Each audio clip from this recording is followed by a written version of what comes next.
पहले एक बार आपने मुझे गुरुकुल के लिए विदा किया था, किंतु उस समय आपके नेत्रों में आशा थी और मुख पे उत्साह था कि ये आपके पुत्र के भले के लिए है।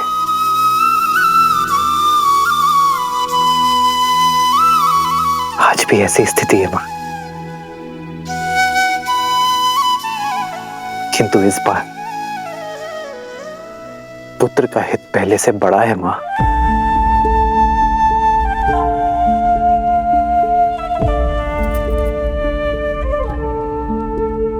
गर्व है मुझे अपने पुत्र पर कि उसने मेरी कोख का सम्मान बढ़ा दिया।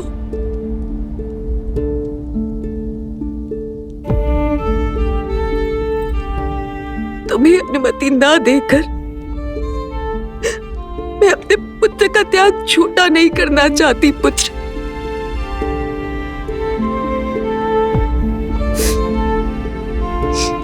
तुम्हें अनुमति है,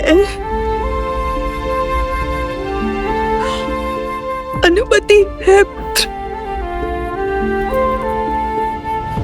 पर क्या सारे धर्म तुम्हारे पिता और तुम्हारी विमाता के लिए,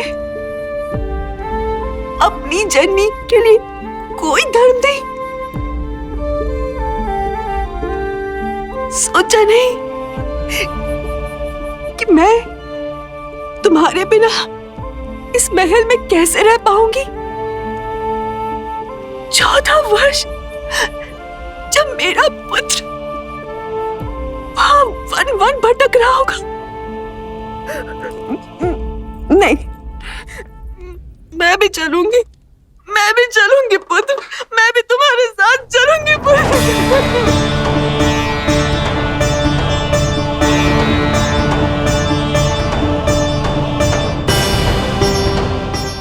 मां,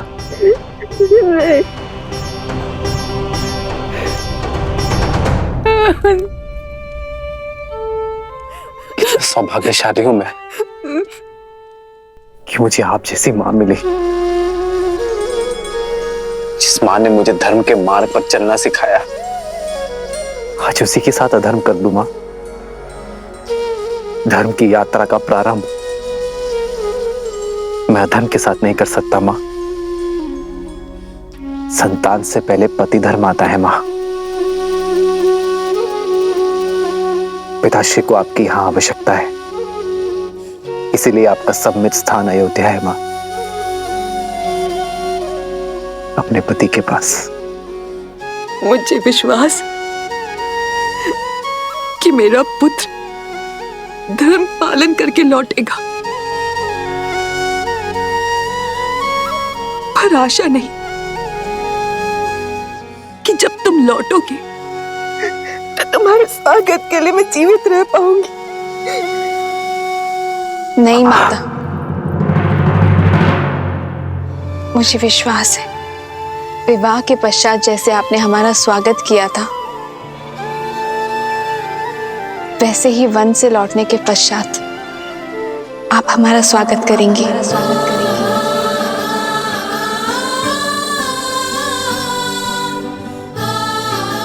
सीते, तुम? क्यों रघुनंदन, क्या माता के लिए धर्म भिन्न है और सीता के लिए भिन्न? अभी आप ही ने कहा था ना कि पत्नी का धर्म स्थान उसके पति के पास होता है। जहां मेरे पति रहेंगे वहीं मैं रहूंगी। फिर वो रानीवास हो या वनवास।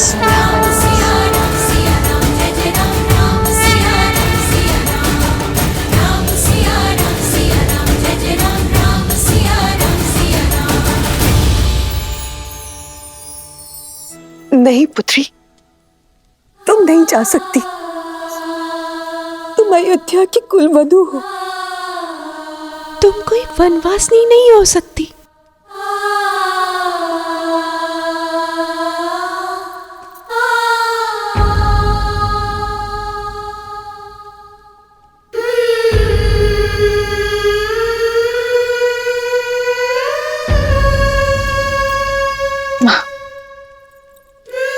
मेरे लिए कुलवधू होने का प्रारंभ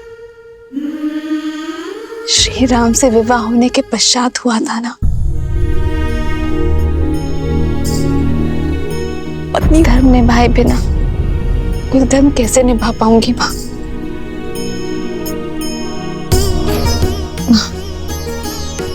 आपने मुझे पुत्री माना है ना, तो इस पुत्री को दुर्बल ना करें।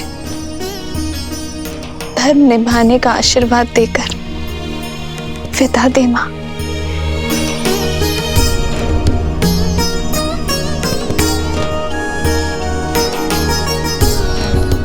वनवास का आदेश केवल मेरे लिए है सीता।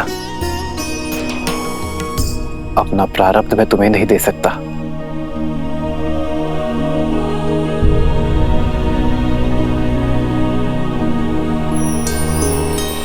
सत्य कहा आपने आर्य। वनवास जाने का आदेश केवल श्री राम को है, रे श्री राम को। पर ऐसे में यदि आप अपना आधा भाग यहाँ अयोध्या में छोड़कर चले जाएंगे, फिर आप रघुकुल की मर्यादा कैसे निभाएंगे आर्य? प्रारब्ध से बड़ा संबंध वो है जिसमें हम जुड़े हैं आर्य। यदि मैं शरीर हूं तो आप आत्मा है, और ऐसे में हम भिन्न भिन्न कैसे रह सकते हैं आर्य?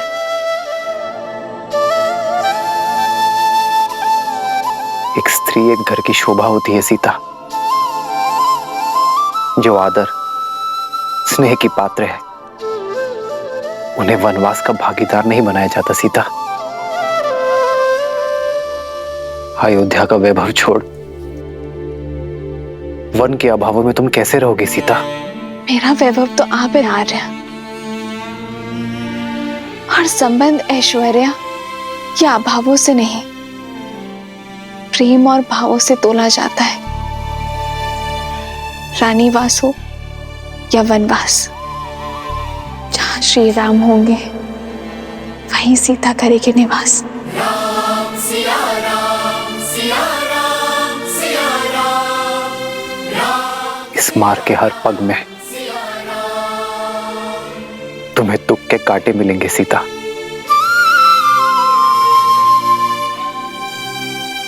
स्वीकार है,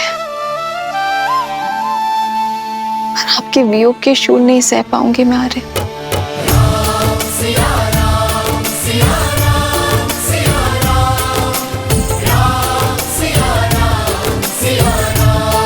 किंतु मिथिला नरेश को मैंने वचन दिया था सीता कि उनकी पुत्री को सदा सुरक्षित रखूंगा।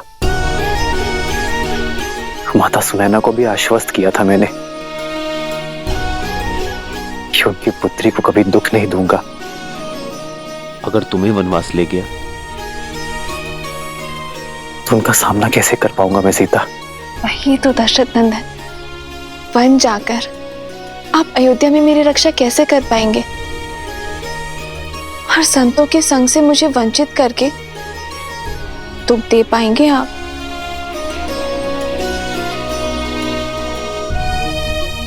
कहीं आप स्वार्थी तो नहीं हो गए हैं? वन की सुंदरता, ऋषियों के सत्संग से मुझे वंचित करके स्वयं सारा सुख भोग लेना चाहते हैं। आप अपना वचन पूरा करें, ये गर्व है मेरे लिए। लेकिन आर्य, मैंने भी वचन दिए हैं, माता पिता को वचन दिए हैं कि मैं सदा मिथिला के संस्कारों को निभाऊंगी।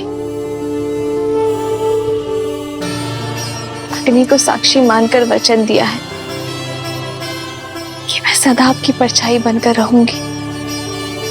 मैं जनक नंदिनी सीता वचन देती हूँ कि मैं आपका हाथ कभी नहीं छोड़ूंगी।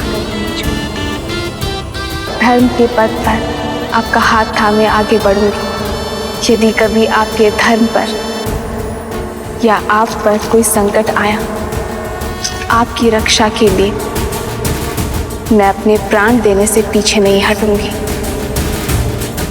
हम सुख में दुख में सदा एक दूसरे के साथ रहेंगे। आप अयोध्या की गरिमा और रघुकुल की मर्यादा के लिए वनवास जा रहे हैं ना, और मैं भी तो रघुवंश का एक भाग हूं ना। सोचिए आर्य, जब इतिहास कहेगा कि रघुकुल की कुल वधू ने महल के सुख के लिए अपने पति का साथ छोड़ दिया,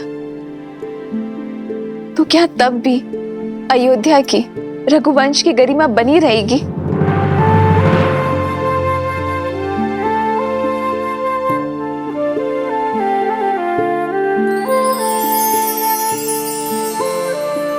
निरुत्तर कर दिया तुमने मुझे सीता,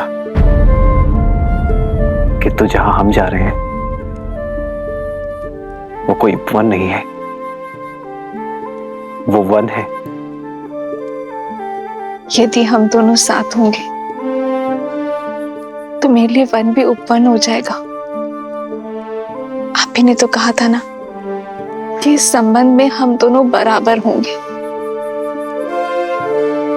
पद में, सम्मान में, अधिकार में। फिर दायित्व निभाने में आप मुझे कम कैसे आंक सकते हैं? एक है पौरुष, एक समर्पण, एक है रूप तो दूजा दर्पण। एक है पौरुष, एक समर्पण, एक है रूप तो दूजा दर्पण। जन्म जन्म का है ये संगम, राम रतन एक माता सीता अपने पुत्र का विवाह इस आशा से करती है कि जब वो नहीं संभालने के लिए होगी तब उसकी पत्नी उसका साथ देगी। अपने स्वार्थ में मैं ये माता का कर्तव्य भूल गई थी, पर अब मैं तुम्हें नहीं रोकूंगी सीता। तुम्हारा स्थान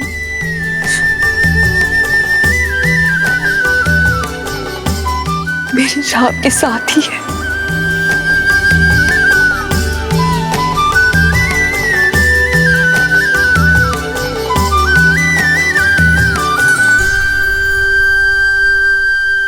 मैं भली भांति जानता हूं कि ये षड्यंत्र किसने रचा है। मां, पुत्र, बस एक क्षण मेरी बात सुनो। ये समय सुनने का नहीं है माता, कर्म करने का समय है मां। लक्ष्मण!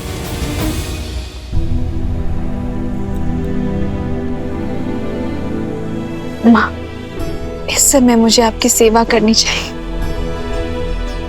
और मैं यहाँ से जा रही हूँ। इस अपराध के लिए मुझे क्षमा करना माँ। धर्म के पथ पर जा रही हूँ, पर मैं ग्लानि नहीं, प्रेम लेकर जाओ।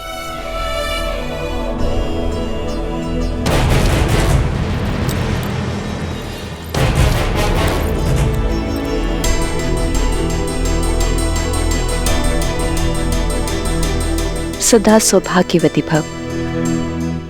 अद्भुत भैया, अद्भुत। वचन किसी ने दिया, वरदान किसी और ने मांगा, और वनवास जाने के लिए आप सच खड़े।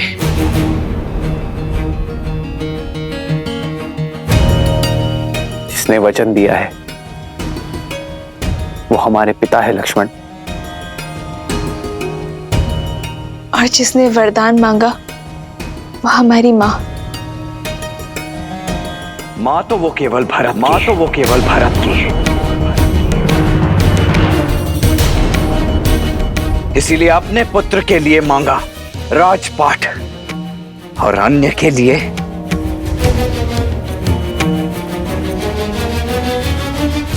भाभी। आपको तो भैया को समझाना चाहिए था, उन्हें रोकना चाहिए था, और आप है कि इस अन्याय में उनके साथ। कौशल्या मां, आपको क्या हो गया है? आप आशीर्वाद देकर इन्हें विदा कर रही हैं। ये अयोध्या में हो क्या रहा है? परंतु ये लक्ष्मण मौन नहीं रहेगा। मैं भी देखता हूं मेरे रहते अयोध्या में ये अनर्थ होता कैसे। फिर चाहे उसके लिए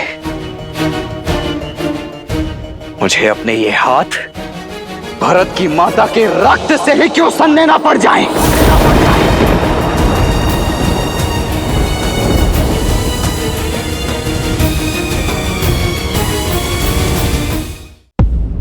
सावधान लक्ष्मण, सावधान लक्ष्मण।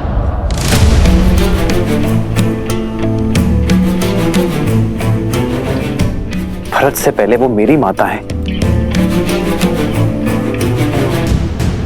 क्रोध में अपने मर्यादा की सीमा मत लांघो तुम। क्षमा करे भैया, परंतु किस सीमा की बात कर रहे हैं आप? वो सीमा जो आपकी कैकई माता पहले ही लांघ चुकी है।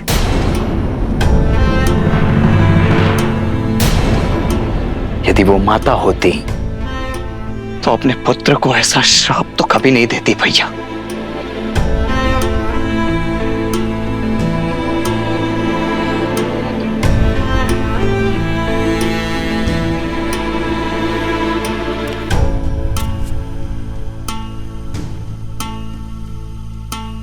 पिताश्री की भी यही आज्ञा है मेरे भाई। पिताश्री नहीं भैया, पिताश्री नहीं भैया, महाराज कही है, महाराज कही है।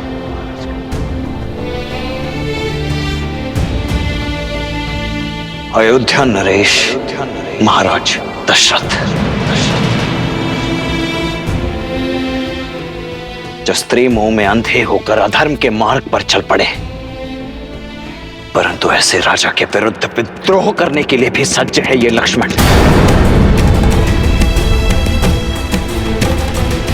आप चिंता मत कीजिए भैया, आपकी सौगंध है मुझे। आपको और भाभी मां को अयोध्या के सिंहासन पर तो बिठा कर रहेगा ये लक्ष्मण, क्योंकि ये मात्र मेरी इच्छा नहीं, संपूर्ण अयोध्या का जनादेश भी है। लक्ष्मण, प्रतिशोध भी अपने आप में एक अधर्म है। अपनी चाह में कोई कुछ भी करे, मेरा लक्ष्मण मर्यादा से कभी नहीं गिरेगा, ये मैं जानता हूं। प्रतिशोध का पाप मेरा भाई कभी नहीं करेगा।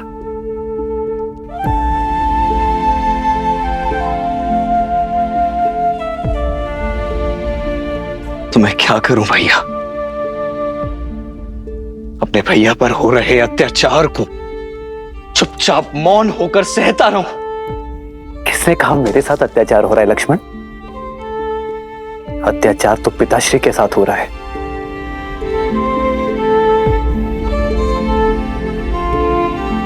जिन्हें अपने प्राण प्रिय पुत्र को वनवास भेजना पड़ा।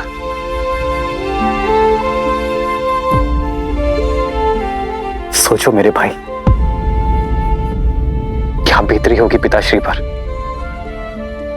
वो ना अपनी दुख ना अपनी पीड़ा किसी से बांट सकते हैं, किंतु फिर भी अपने पिता धर्म को पीछे रखकर उन्होंने रघुवंश की मर्यादा निभाई है। तुम क्या चाहते हो लक्ष्मण? ऐसे पिता के लिए अपना पुत्र धर्म भूल जाओ?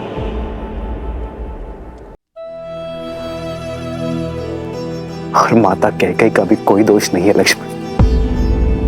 ये तो नियति का खेल है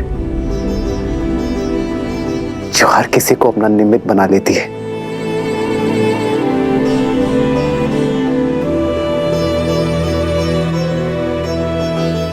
धर्म का मार्ग सरल नहीं होता लक्ष्मण, किंतु उचित अवश्य होता है। पितामह हरिश्चंद्र और भगीरथ ने जो धर्म के बीज बोए हैं, उसे हरा हमें रखना है लक्ष्मण।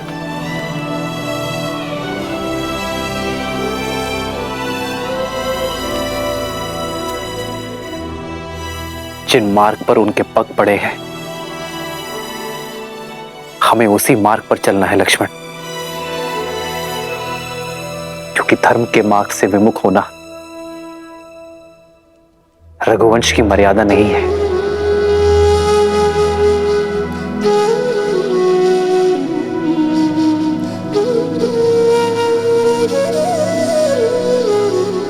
अपना ये धनुष अयोध्या के भावी राजा भरत की सेवा में उठाना लक्ष्मण, और अपना धर्म निभाना मेरे भाई। नहीं भैया, ये शस्त्र, ये धनुष अपने भैया की सुरक्षा में ही उठेगा। आपकी रक्षा में उठेगा भैया।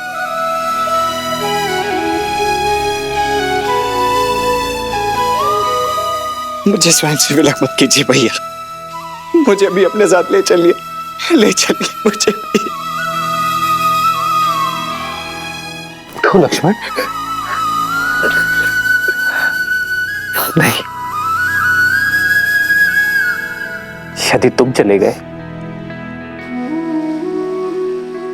तो अयोध्या को कौन संभालेगा लक्ष्मण? भरत शत्रुघ्न भी यहां नहीं है। पिताश्री को तुम्हारी आवश्यकता है लक्ष्मण।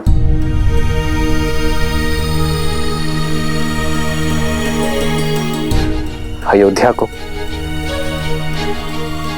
मेरे वीर लक्ष्मण की आवश्यकता है। और मुझे मेरे तो माता पिता बंधु सखा सब कुछ आप ही है ना भैया। मैं आपके बिना कैसे रह पाऊंगा? मैं नहीं रह पाऊंगा भैया।